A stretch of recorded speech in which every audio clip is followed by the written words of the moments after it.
Hello viewers, আসসালামু আলাইকুম। এখন আপনাদের সাথে আমি সামুদ্রিক মাছ দিয়ে ডাটা রান্নার রেসিপি শেয়ার করব। অবশ্যই আপনাদের ভালো লাগবে এবং খেতে অনেক সুস্বাদু। এখন এখানে প্রথমে নিয়েছি টমেটো কুচি, পেঁয়াজ কুচি, কাঁচামরিচ, ডাটা দিয়ে আলু, শামুক দিয়ে মাছ, নিয়েছি ধনিয়ার পাতা। প্রথমে আমি মাছের মধ্যে দিয়ে দিব সামান্য মরিচের গুঁড়া, সামান্য হলুদের গুঁড়া, সামান্য ধনিয়ার গুঁড়া এবং দিয়ে দিব পরিমাণ মতো লবণ। এটা দিয়ে এখন ভালো করে আমি মাছটাকে মাখিয়ে নিব। মাখানো হয়ে গেলে এখন দিয়ে দিব আমি কড়াইতে তেল, দিয়ে দিব মাছ,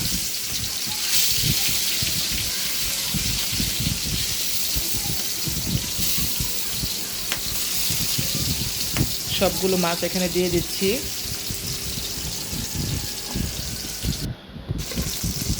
এখন আমি মাছগুলোকে উল্টিয়ে নিচ্ছি। অনেকখানি ভাজা হয়ে এসেছে। এখন দিয়ে দিব আমি কড়াইতে তেল,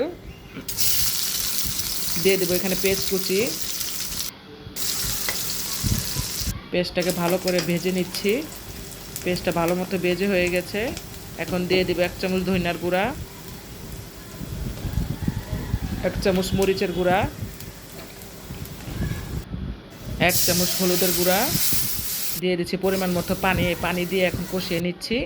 কষানো হয়ে গেলে আমি দিয়ে দেবো পরিমাণ মতো লবণ। এখন ঢাকনা ঢেকে, ঢাকনা খুলে আমার অনেকখানি কষা হয়ে গেছে। ভালো করে কষিয়ে নিয়েছি। এখন দিয়ে দেবো আলু আর ডাঁটাগুলো। এখানে আমি 2-8টি ডাঁটা নিয়েছি, 5-7টা আলু নিয়েছি। সবগুলো ডাঁটা দিয়ে দিচ্ছি।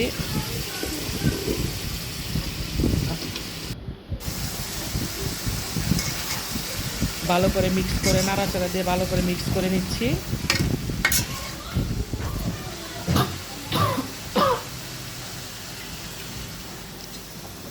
দিয়ে দেবো পরিমাণ মতো পানি কষানোর জন্য। এখন ঢাকনাটা ঢেকে দিব। ঢাকনা খুলে দেখছি এখন অনেকখানি সিদ্ধ হয়ে গেছে। দিয়ে দেবো টমেটো কুচি, টমেটো কুচি দিয়ে এখন নাড়াচাড়া দিব। যে কোনো মাছের তরকারিতে টমেটো দিলে খুব মজার রেসিপি।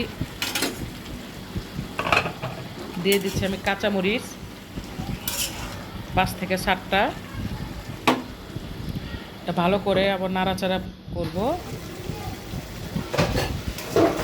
ঢাকনা খুলে আমার অনেকখানি কষানো হয়ে গেছে। এখানে দিয়ে দিব আমি পরিমাণ মতন এখন ঝোল। যে যেরকম ঝোল রাখতে পছন্দ করেন সে সেরকমভাবে দিবেন। এখন ঢাকনা ঢেকে, ঢাকনা খুলে আবার এখন দিয়ে দিব ভেজে রাখা মাছগুলো।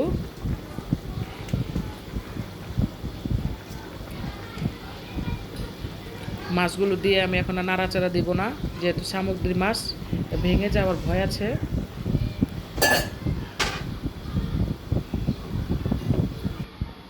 ঢাকনাটা ঢেকে দিব কিছুক্ষণের জন্য।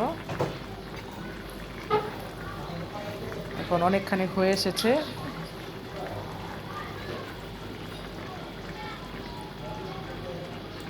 এখন আমি দিয়ে দিব এখানে ধনিয়া পাতা অল্প পরিমাণ। ধনিয়া পাতা দিয়ে এখন ঢেকে দিব কিছুক্ষণের জন্য। এখন অনেকখানি আমার হয়ে এসেছে। আমার ভিডিওটি যদি আপনাদের ভালো লাগে অবশ্যই লাইক, কমেন্ট, সাবস্ক্রাইব এবং শেয়ার করবেন।